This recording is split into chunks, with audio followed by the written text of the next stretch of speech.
Welcome everyone to another edition of Countdown to Game Day. I am Rich Mcgowan, the high school sports reporter at the Savannah Morning News, and I'm here to tell you everything you need to know before heading out to the stadium. Last week saw Effingham County go on the road to Wayne County and lose 32-7 to the Yellow Jackets, giving them their first win of the season, while also knocking the Rebels out of the playoff chase. In other action, Windsor Forest defeated Jenkins 40-20. Groves got a big 21-0 win over Beach, and Calvary Day won for the third time in 4 games with a 21-12 win over Portal.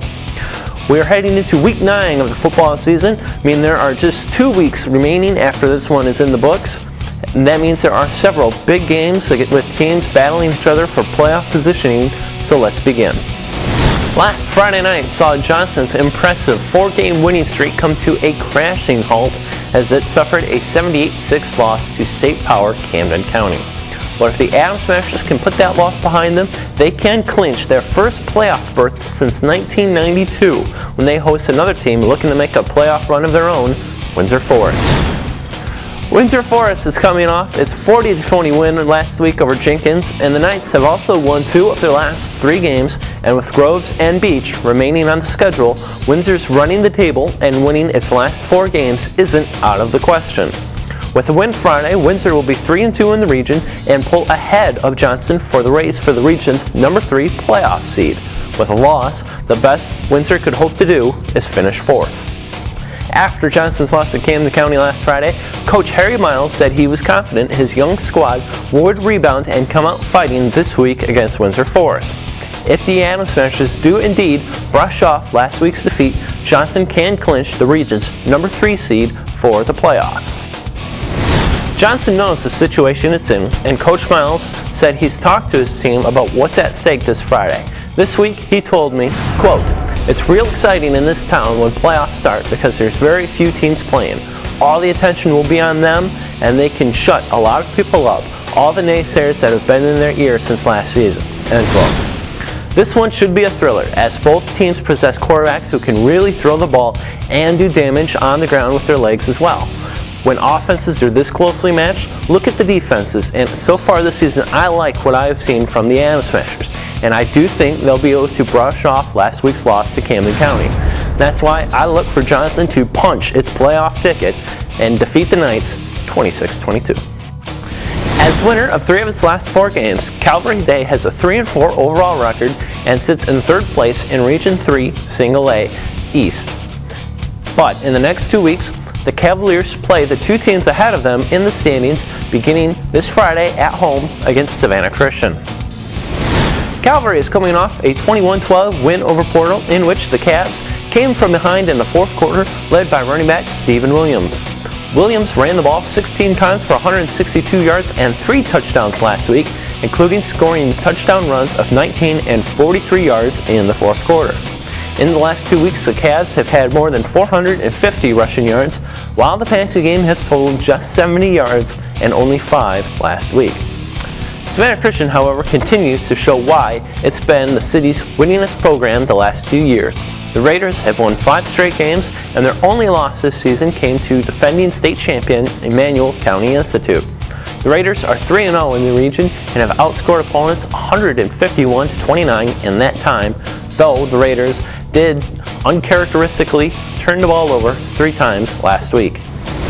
Calvary has improved this season by leaps and bounds under first-year head coach Mark Stroud. After 2 straight 1-win seasons, the Cavs have a shot at a 500 record or better, but despite that progress that they've made, the Cavs are not yet ready to hang around with the Raiders, who appear poised to make a Class A playoff run. I like Savannah Christian to win this one 28-7. Having lost 2 in a row and 3 of its last 4 games, Savannah Country Day needs to get back into the win column if the Hornets are to have a shot at the number 4 spot in the region playoff in 2 weeks. Standing in the Hornets' way are the Tigers of Claxton. Claxton enters with a 5-2 record and coming off a 34-8 win over Bryan County. Tigers are led in rushing by the tandem of Jamal Calm Morgan and Fellis Grant. While Grant has been nursing an injury sustained 3 weeks ago against Savannah Christian, Morgan has racked up 410 yards on 67 carries in just the last 2 weeks. Savannah Country Day, meanwhile, is led, of course, by the passing attack of Cord Glaze and Tate O'Connor, which has combined for more than 1,100 yards so far this season. Kevin Blackburn leads the Hornets in receiving with 19 catches for 402 yards and 2 touchdowns, including a 41-yard touchdown strike last week against Savannah Christian. Through its 7 games, Country Day's defense has allowed opposing offenses 280 or more rushing yards 5 times. Claxton is a team that lives by the run, and despite the banged-up Fellows Grant, I think the Tiger running game is going to be just too much, and I like Claxton to win this one, 26-16. Small schools play in big games too, and that's why Memorial Day School and Bullock Academy face off in this week's Game of the Week. The Blue Thunder meet the Gators in what amounts to the GISA Region 2 AA Championship game. Memorial Day enters Friday night off to the best start in school history at 7-0 overall and 2-0 in the region. The Blue Thunder enter coming off a 15-0 win over Edmund Burke Academy, the region's number 3 team. Memorial is led by big play threats Shad Wright and Antonio Proctor, who can each run or catch the ball for big plays, while Wright also pulls double duty with Sal Sanchez at quarterback. With a win, Memorial can clinch at least a share of the region championship with only 1-6 Robert Toombs Christian Academy left on the schedule. Bullock Academy is 6-2 and also 2-0 in the region and brings in one of the Coastal Empire's leading rushers in David Poole. In just 8 games, the 5'11", 190-pound senior has 1,081 yards and averages 7.5 yards a carry. He'll meet a Memorial Day defense that has held Edmund Burke to just 112 yards of offense last week and has 3 shutouts in its last 4 games. This week I went out to Memorial Day School to ask Coach Michael Thompson about the magnitude of Friday night's game and how his Thunder can stop David Poole. I don't know if anybody on this team has played in a bigger game than what this is going to be Friday night. I mean, it's all about being focused. It's like the team that come out more aggressive is going to win the game. I mean, pretty much we both know what other team has to offer each other, and we know what each other is going to do. So it's up to us to come out and try to stop their option look, and it's up for Clinton to come out and try to stop us from going downhill. And that brings up my next question. How do you stop David Poole in that running game? Just assignment football. I mean, everybody got a key on their assignment and then make sure that they are just doing what they have to do. I mean, one false mislead and it could be a big gainer for that option. I mean, I played against it in college, and so I know that if one person don't do their assignment, it could result in 6 points. Predicting games between small schools is tough. I haven't gotten to see either team near as much as I'd like, and both teams possess really good players and have played in their share of blowouts this season. Looking at their schedules, each team has played 3 common opponents. Both teams have beaten Bethesda Day by 28 points or more.